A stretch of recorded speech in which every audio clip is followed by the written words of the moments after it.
Good morning, everyone. How are you doing? All right, first, quick shout out to the first two sessions. I think the AI first thinking and the mindset and the strategic and the tactical way of thinking about it was great. I think we all learned a lot. Obviously, the questions were very relevant as well. So great job, you all.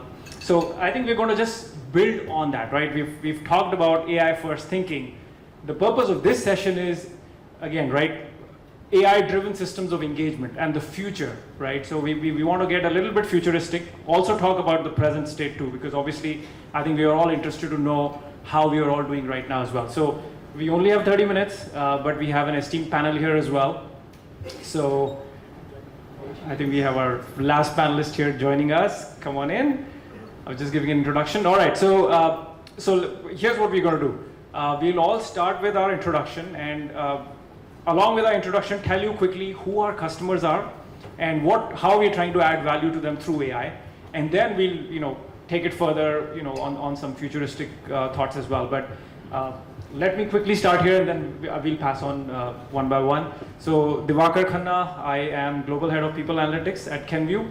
And as part of my role, again, right, a lot of it is my internal customers are our employees, right? So we've built a bunch of AI solutions, starting from even recruitment to employee experiences, right? Mostly centering on efficiency right now, on how do we add efficiencies and productivity to our employees, right? You talk of AI chatbots in the company, you talk of ChatGPT type solutions, you talk of job description generators, goal setting assistants. We've stood up all of that with the intent of adding value to our employees, right? Increasing their productivity. So with that, I'll pass it on.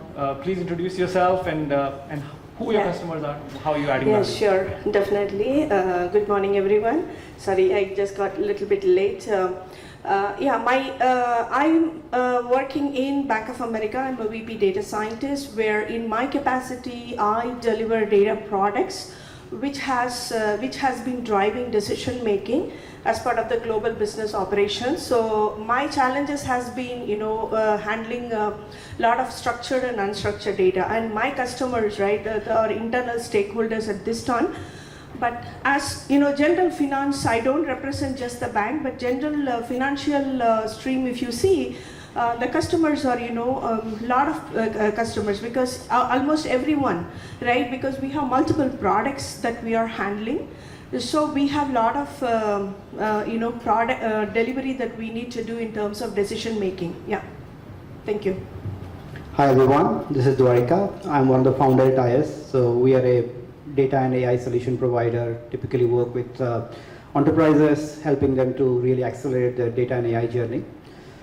So I think it's a very interesting question when you talk about customer. I think, and especially in the AI era, I think we have organic customers and inorganic customers, right? So when I talk about organic, like, all the interaction with the humans, be it our employees, be it our customers. But when I talk about inorganic, I believe AI has some attributes of human, or let's say organic behaviors in certain sense. So how you interact with AI, how you deal with it, that also has a element of experience and customer service to AI. So the key challenge is obviously when you're dealing with all this different type of customers, typically customer experience has been always constrained by the amount of resources that you have to invest, be it in terms of your time, energy, bandwidth. But with AI, I think we are entering an very early stage era of abundance, right? So some of those constraints are being not so much constrained. So in terms of amount of chats you can do with someone, or amount of personalization that you can do with someone is very different today. So anything that is not personalized, anything is not empathized, I think is not a good customer experience from our side. So how do we bring that onto the table in every and each interaction, be it an employee, even a prospective employee, right? How you bring that experience to them, that's what keeps us awake in the night and helps us to get up every morning and do something about it. That's well said. Good morning all. My name is Karthik Balakrishnan.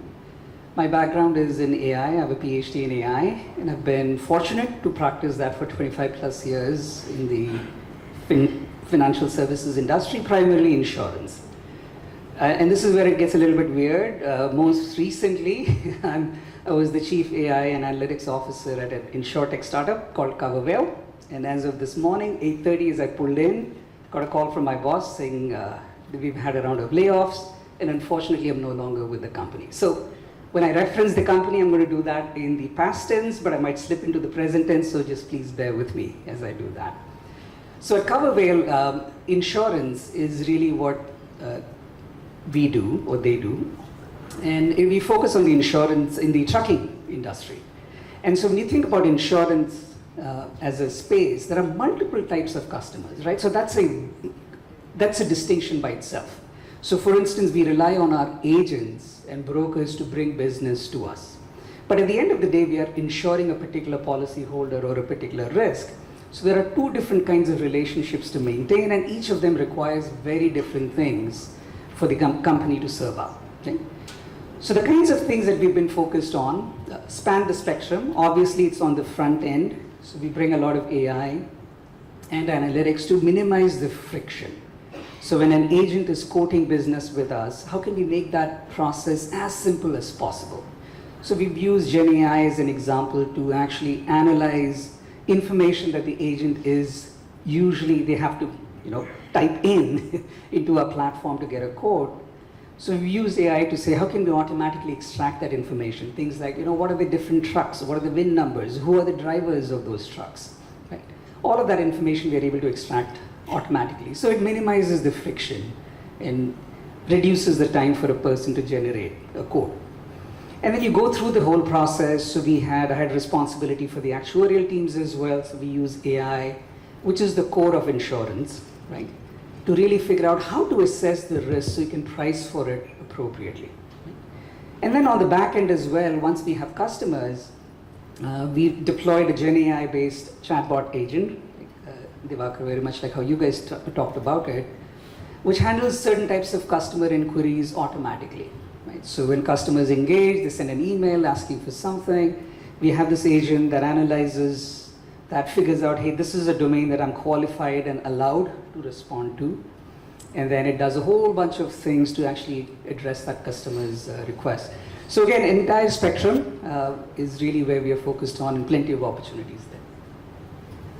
Hello everyone, my name is Awan Mohanty. I am the growth leader for banking and financial services at Quantify. Been in the industry of consulting and working with banks and a lot of payment firms for the last 2 decades. As to your question, as what Divakar asked, who are your customers? So Quantify is in the business of providing AI and data solutions at an enterprise scale to globally. So some of our customers start from large national banks, insurance firms, of digital natives, payment processors. So there is a wide range of customers that we serve. And one of the things that we have noticed here is there is no plug and play that we are talking about here. There is a significant amount of differentiation as you switch across domains when we are talking about AI. So fundamentally, the principle here is that you may like to do as much as standardization you can do at the back end and the core, but there will be an inevitable amount of differentiation that needs to be done because every domain is different. I'll just give you an example. When we have been talking a lot about chatbots and conversational AI and stuff like that. So we've been working with a lot of large national banks, and we are putting solutions of conversational AI and stuff for them. Now, their solutions are going to be very different actually. So for example, from a domain standpoint, if I want to change my address, I want to have different kind of products that needs to be shown to me. The intent mechanism is very different to say a large pension provider that we are working with. Every time a call comes to a pension provider, that call can last for 40 to 50 minutes because it's invariably there is a distress under which the customer is calling to redeem their payments. I have a hurricane in Florida, I need to do that. So that intent mechanism is completely different. And that is where actually we come in terms of how do we make sure that we adapt to that specific domain, make sure that the solution is appropriate, empathetic, and ensure that it actually have all the compliance requirements. So that's some of the challenges that we have been solving in the industry. And yeah, we'll be talking more about it as we go through it. Great, thank you all. And a common theme I heard, of course, with all of you was one way or the other, you're thinking of adding a value, right? It has to be customer centric, right? Customers, you want to make customers' life easy, obviously, and I think you all summed it really well, but there's no standard approach, right? Each customer is different, each industry is different, and you adopt into that. So let's kind of dive in, right?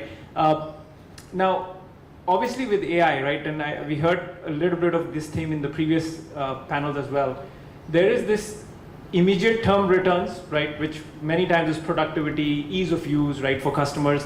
And then there is this long-term view, right, this long-term gains, competitive advantage. How are you, in your respective roles for your companies or different companies as you both are working for, are you balancing it out? Are you seeing, or are you seeing more of a immediate term ROI need much more than the long-term competitive gain? Throw some more light. And maybe we can start from the other side of this. That's a great question, Diwakar. I mean, I don't think what we have seen, particularly on the financial services side of things, it's not an either-or question actually, because a lot of things that you are building, it has got a lot of reusable assets. I think we have moved on from that era where we used to have a lot of silos. I mean, of course, there are a lot of silos now, but the concept of technical debt as such in the field of AI will be reducing further and further as we move along. So a lot of those things that we are actually building, they are absolutely, they can be repurposed for a lot of stuff. I'll just give you an example. I mean, there are always quick wins. When we are actually going through the value chain of a particular industry, there are quick wins that you can always get. But that, when you are building those quick wins and you start getting the ROI, that doesn't mean that the fundamental backbone that you are building, you cannot repurpose it for some of the complex use cases. I'll just give you an example. I mean, some of the stuff that we have done actually on the GenAI stack. Also, it can start with a lot of internal facing applications because obviously we cannot move to production because of compliance, because of legal. There are a lot of different reasons this group is aware of. Now, last year was primarily that's the case. I mean, we've been working with a lot of large organizations. Most of our GenAI workloads were extremely internal focused. Now, come from this year, particularly from Q1, I think there has been an appetite increase in terms of seeing how actually the solutions can be more customer centric. Now, to your question, that doesn't mean that we are still, we can still use what we have actually done, the backbone, the fundamentals, the proprietary models that has been actually used last year for a lot of internal use cases. We are actually using them for a lot of front-end customer communications that we are also going to have this year. And that's pretty exciting. So that's why I don't think that we need to balance it out as such, but I think when we are building those solutions, organizations have to think, what is the repurposed value of every act that you are doing in AI? So that's something that I would say, will make a lot of value in future. Actually, so it's interesting. So when you talk about the short term versus long term, so for a startup company, I think that is a very tough balance to make. And only because, again, in a startup company, you're always constrained by resources and you have to pivot to where you think the investors are interested. And actually, I'm just living this as we speak, right? Because I just shared with you, I got laid off just this morning. And this is really where it is coming true, right? So we were focused very much on the longer term view. Right? So the whole idea was, look, insurance is insurance. It's not very sexy as a business, but the key differentiator for us is going to be an AI-based insurance company, right? And clearly there was a lot of legs to it, which is why we made the investments, and we've actually done some good work. But as we are doing the capital raise, and we've been trying to do that for the last 8 months, it has been hard, right? So people are willing to hear a little bit, but just given how much of AI is out there, everyone seems to tune that out.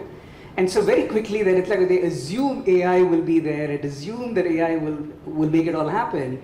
So then the question becomes, what do your bottom line, what do your financials look like, right? So we very quickly, in these conversations, fell down to an EBITDA conversation, right, in those capital conversations.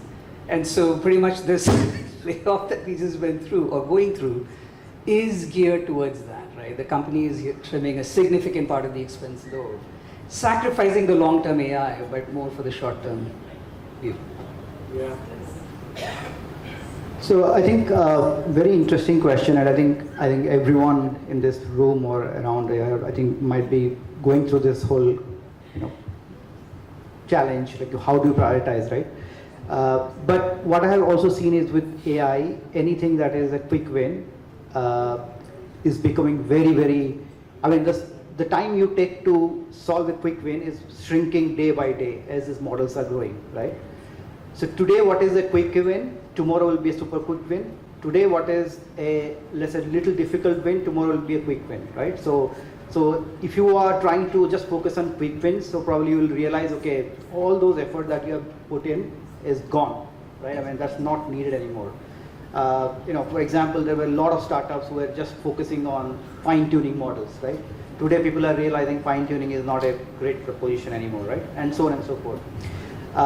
And then, I mean, I understand this. As a business, obviously, there is always this ROI, you have to focus on. But I think where the winning proposition comes is if it is very difficult to emulate, right?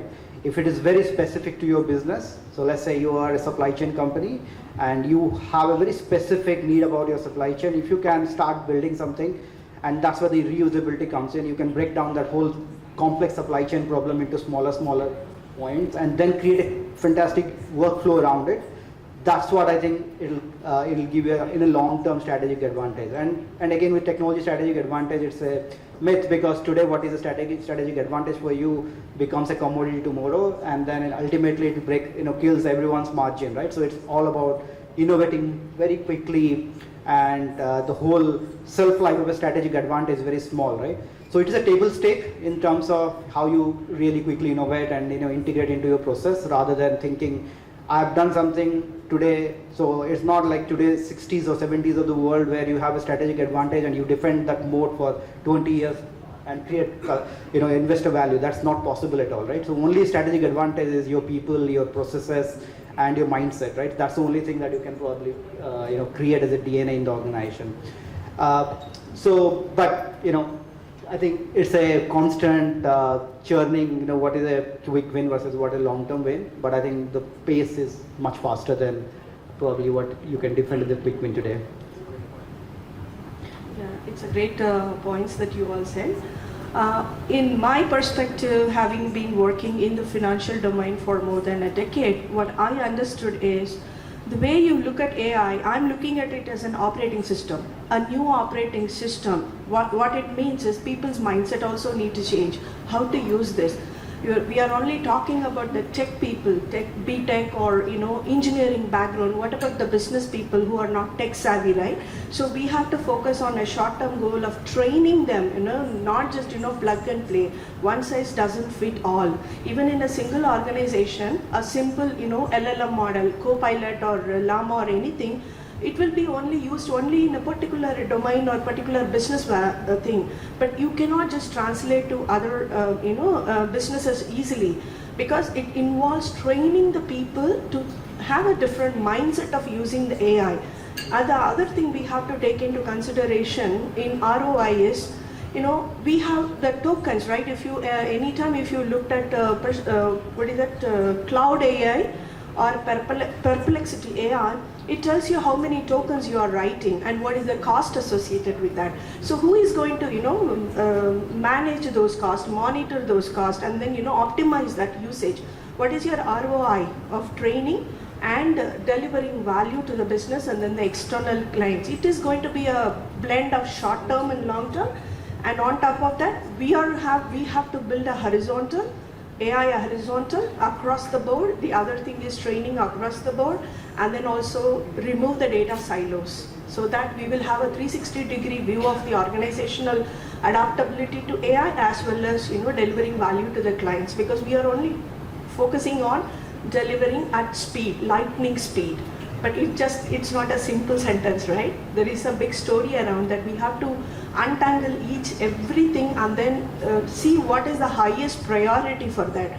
I see the highest priority, the short-term goal is training people inside and outside, having those free, the free trainings, Microsoft, Google, everything is doing that, right? That's where we are seeing that change. Because when computer came first in India in 90s, I was not exposed to computer. There was not much of a training that available. We have to spend days and nights.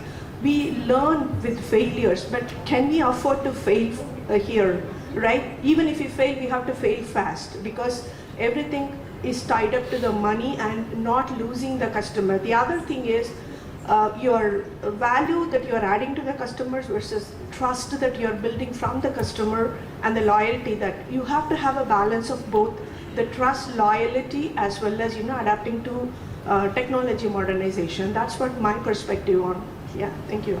No, thank you, Purnakala. I think you touched on a topic, AI upskilling, right, which I think deserves its own panel.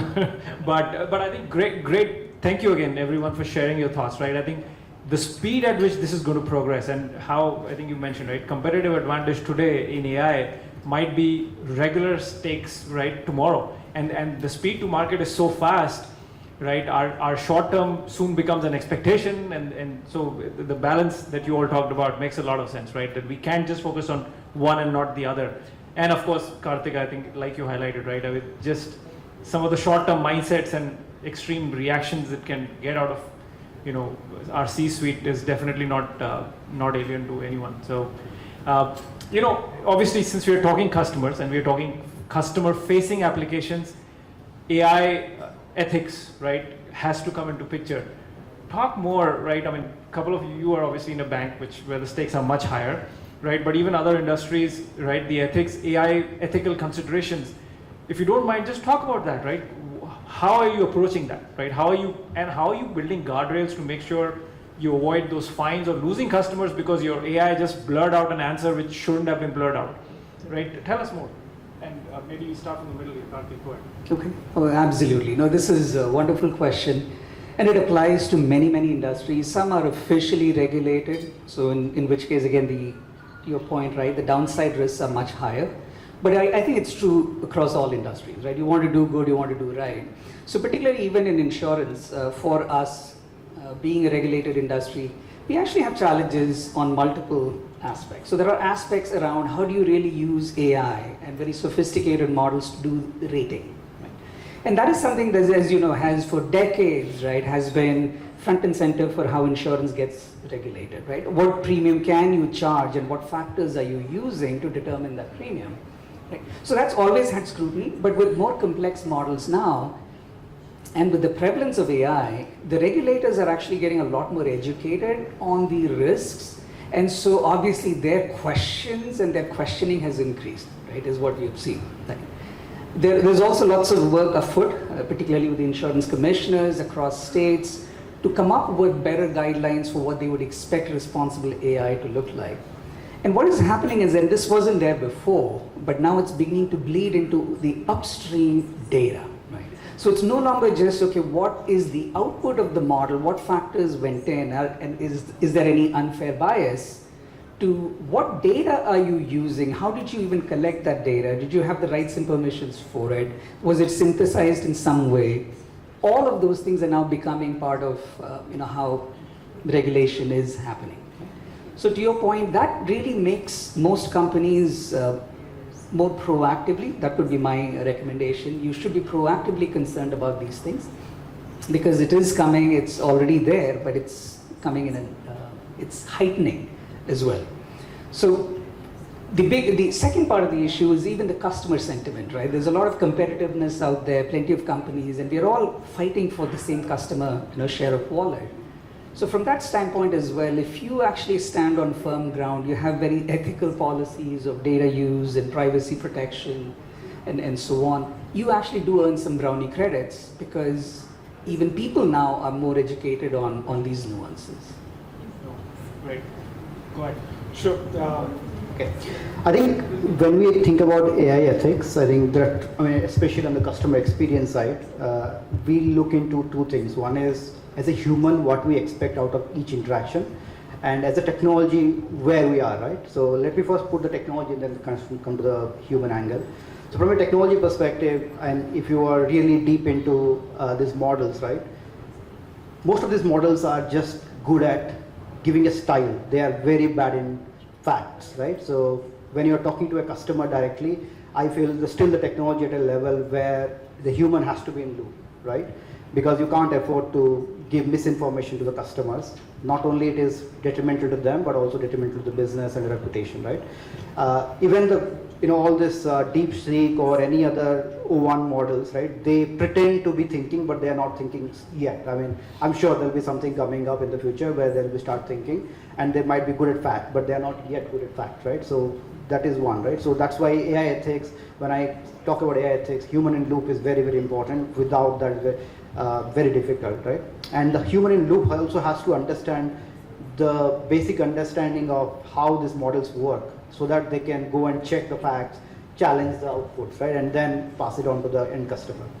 A. B, from a human perspective, I think we don't like very mechanical answers to be given to us, right? Or our interaction has to be, I mean, we value human touch, still human touch. Maybe that is the evolutionary psychology that is playing in our head or whatever it is, right? But we still, I mean, if some machine responds to you, you still feel that, okay, this is not enough for me, right? And in many high-stake engagements, right, you don't want your customers to feel in that way. I've been gone to all those ghost, let's say, food outlets where you just order something and it comes out. It doesn't feel as good as a human giving you that food, right? You don't trust that yet. Probably it'll take generations to get used to those kind of behavior. So I think from that angle perspective also, I think we need humans in loop, and humans in a loop should be also responsible for the AI ethics in place, right? So I think AI ethics is very important, but human in loop is part of that AI ethics, which is sometimes overlooked when we talk about customer experience. So, Yeah. And what we're talking about is primarily the elephant in the room, which no one wants to talk about. Actually, when you talk about AI, it's such a glamorous field. I mean, so many shiny things happening, but the underlying pain that you have to really put to make sure that what you are putting, particularly in extremely regulated industries, like for example financial services, it's a painful task. So one of the things that over the last 6-7 years, when we have been working with a lot of customers in form of POCs and all, this is all fine. But when you are trying to build actually enterprise-grade solutions, there need to be necessary guardrails. And this has really picked up a lot of steam in the last 18 months when we are really seeing production-grade solutions at scale being put in. And that's where every solution that we are putting in, I mean, we are actually evaluating across 4 primary buckets. One is fairness, primarily from a financial services standpoint. I mean, the number of regulations that you are putting, whether you talk about personal banking, capital markets, wealth management, or payments, it's like enormous amount of regulations are there. So the fairness is something, how the models are behaving across the fairness parameters is something which is extremely, extremely critical. And again, those fairness parameters will be changing across industries. I mean, consumer banking actually in terms of the model behaviors will be very different from what you will be doing in the capital markets world. The second part is actually transparency. I need to know what actually the output is. I mean, it's like the why, what, and how part is something which is extremely important. So that part has to be addressed very, very critically. And of course, data privacy. Third point, data privacy. Data privacy, everyone knows about it. It's like every solutions over the last 20 years we have been putting data privacy is something critical. There are regulations in place. So all the solutions that we are putting in form of AI has to go through a quick checklist of all the regulations which are actually aligning for data privacy in that particular domain. And finally, the human in the loop, what we talked about earlier. You cannot allow absolute 100% straight-through processing without really going through the real pain of making sure that you can trust the system. There has to be an override mechanism that needs to be there. So whether you are talking about conversational AI, whether you are talking about document processing, automation of document processing, risk solutions, there has to be someone actually who understands the domain, who understands what is the final output that is going. I mean, I'll just give you an example. I mean, right now we've been working with some of the customers in building regulatory reports. I mean, the draft regulatory reports. Right now we are at a stage where you can actually create SAR. SAR is, I mean, someone who is from the banks will know every time there is a fraud, the bank has to raise a suspicious activity report. Can I actually raise a SAR through GenAI? Of course you can do that. You can pull all the information across the bank, put a draft SAR report. But can you submit it to the regulator OCC right now? I don't think we are at that stage. And that is where human in the loop is coming in to review all the details are fine.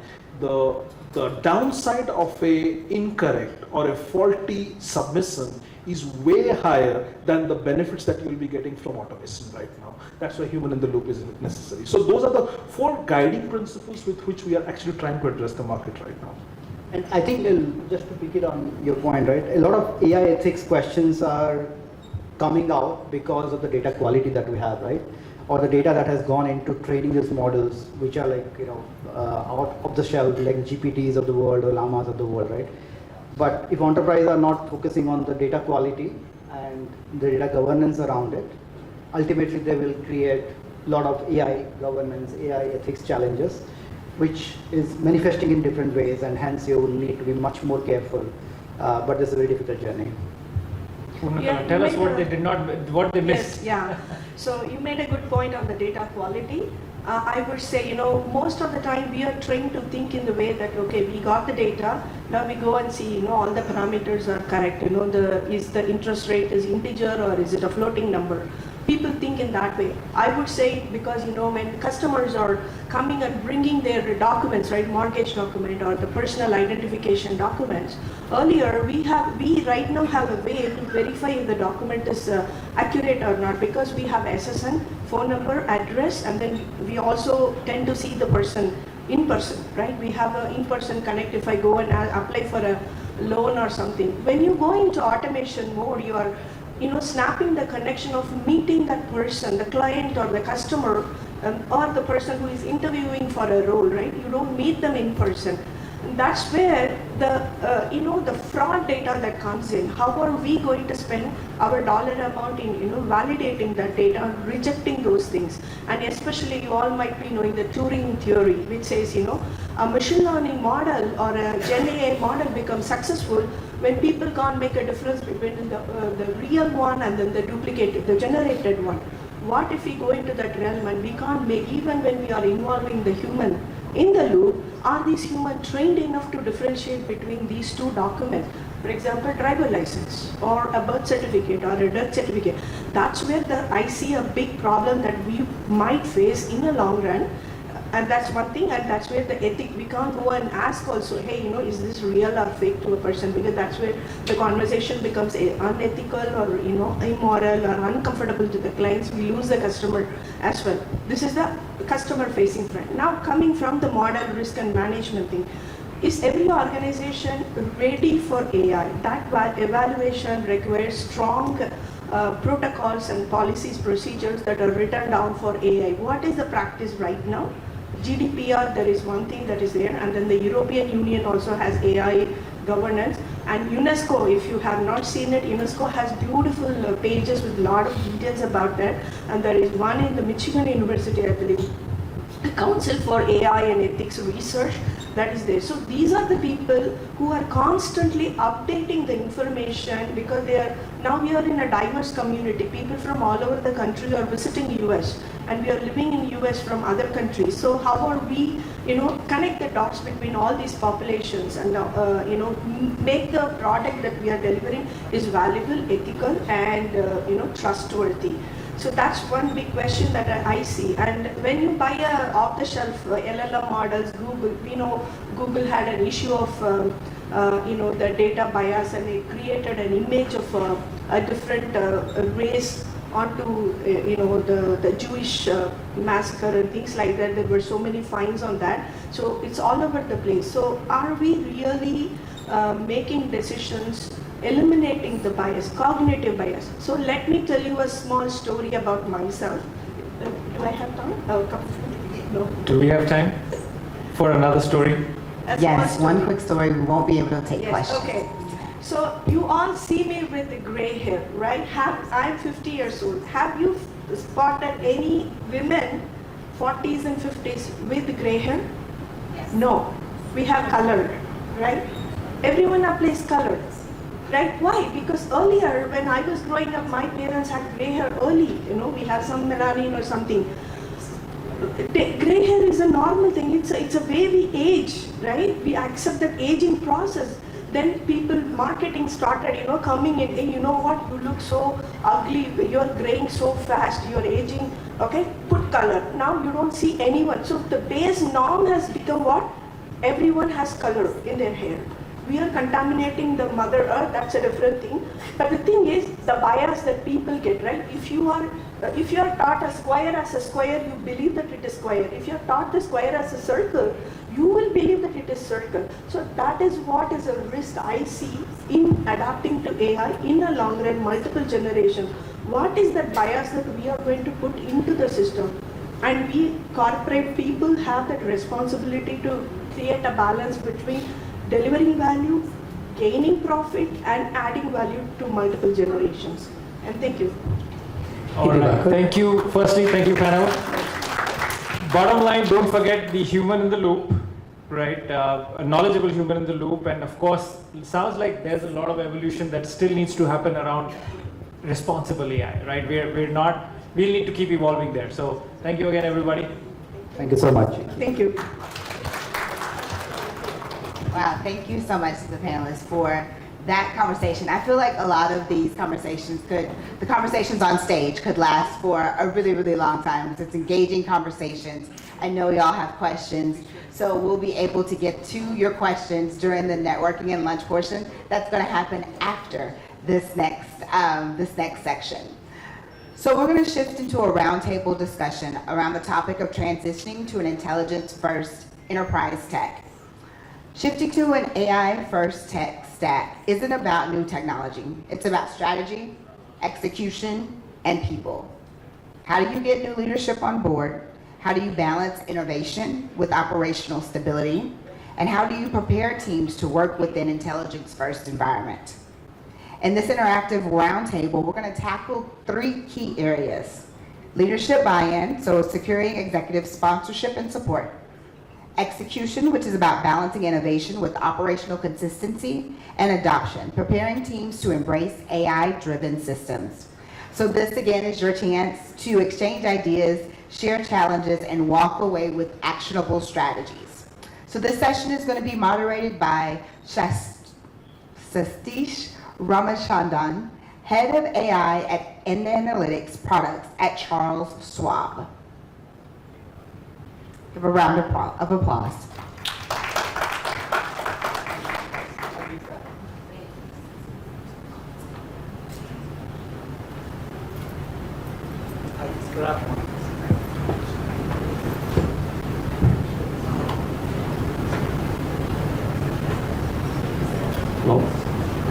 Good morning, everybody. Fantastic panel discussions. So this is going to be a little different format, a round table. Can you all hear me? Yeah. Awesome. So, the topic today is transitioning to an intelligence-first enterprise. Before that, let me introduce myself. I'm Satish Ramachandran.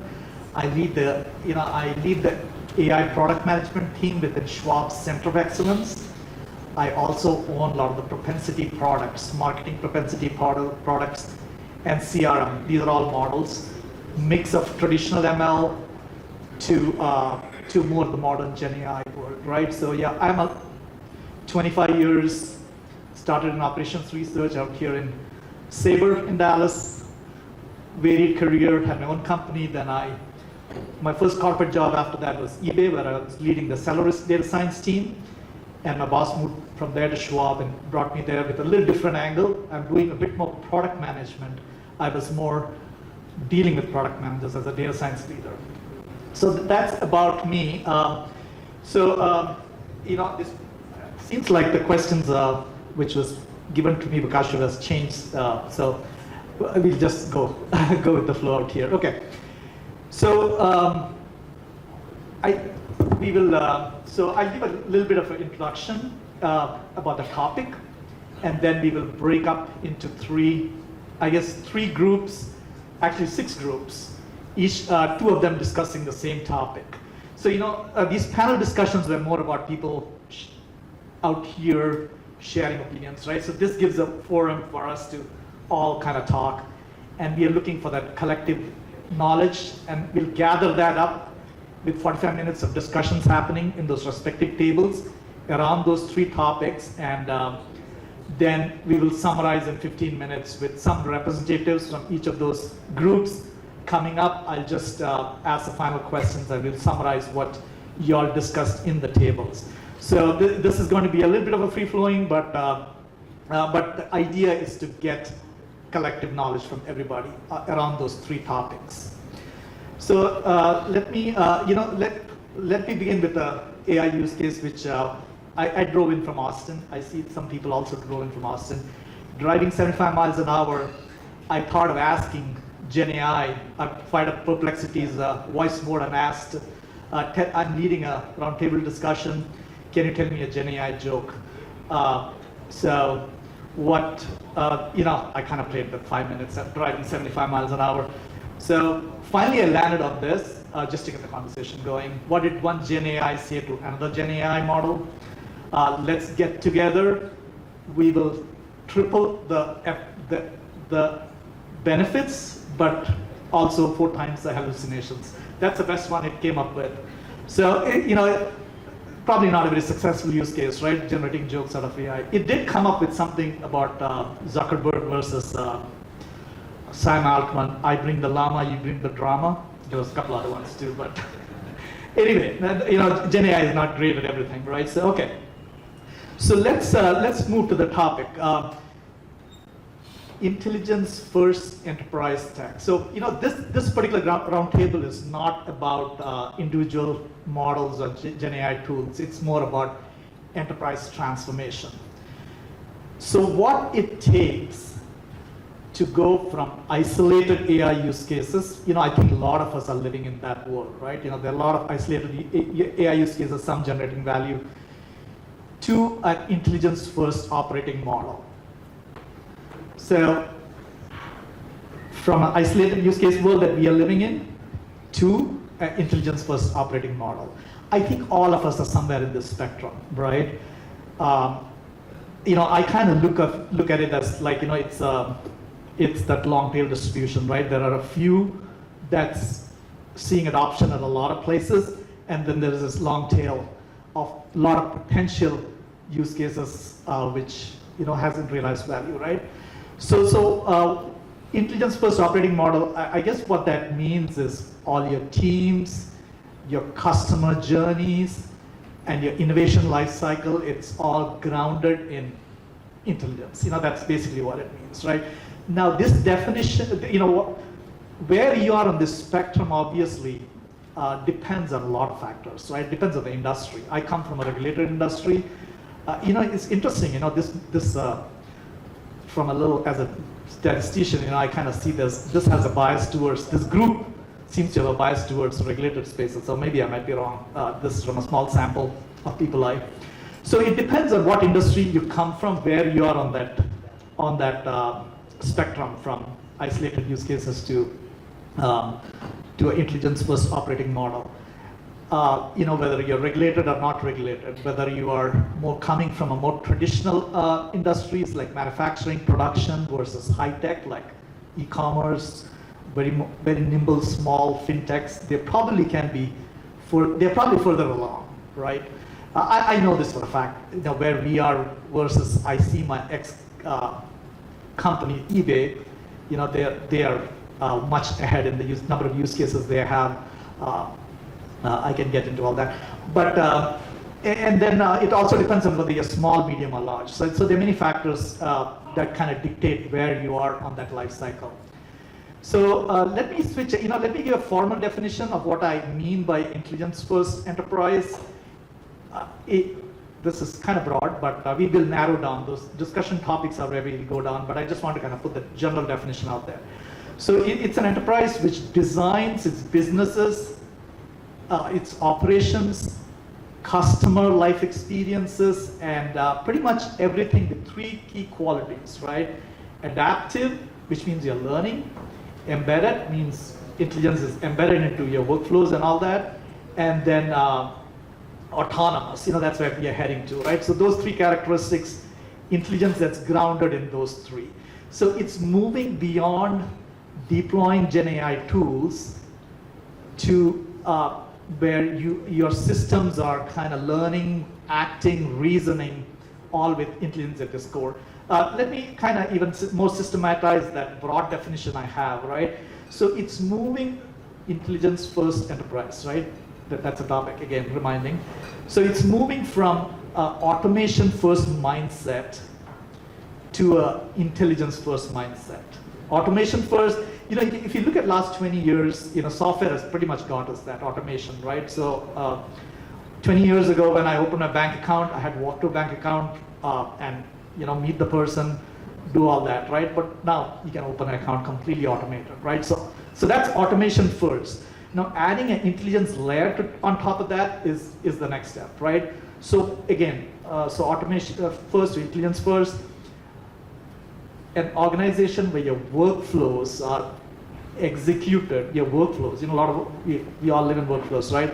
Workflows are executed with AI at its core, right? Where your teams are fully leveraging Gen AI tools and all that, right? So these are some of the key points I wanted to kind of summarize. Oh, wind up. Okay, I'm getting signals out there, so I get too excited with this topic. So the three top. Okay. So now we'll dive a little deeper into this, right? So we'll break up into 6 tables. 6 tables with 3 topics each. And Kashyap, you'll put the topics in the tables. So we have essentially 3 topics: AI functional maturity, Yeah. AI tech stack readiness, and AI investment and ROI. So we'll probably do this first 2 tables as group 1 and 2. They'll discuss AI functional maturity. So whoever is interested and keen on that subject, please move to table 1 and 2. Then we'll do AI stack readiness for groups 3 and 4. So probably we can take these 2 tables. And for groups 5 and 6, we'll discuss AI investment and ROI. So we'll take these 2 tables. So whichever topics you guys want to discuss, I encourage you to kind of take either of these 6 tables.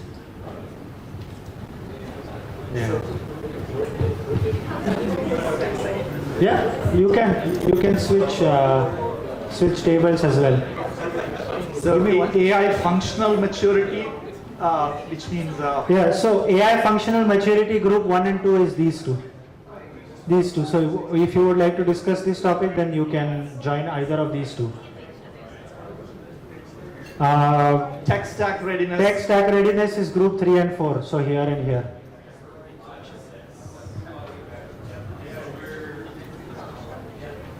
And the third one is investments and ROI, so that could be a third table. We have very few members in AI functional maturity. Anybody would like to join AI functional maturity instead of that one? Tech stack readiness, yeah. We have very few in the AI functional maturity. Would some people like to join the AI functional maturity group? Kind of speaks about functional maturity of AI. Yeah. I think they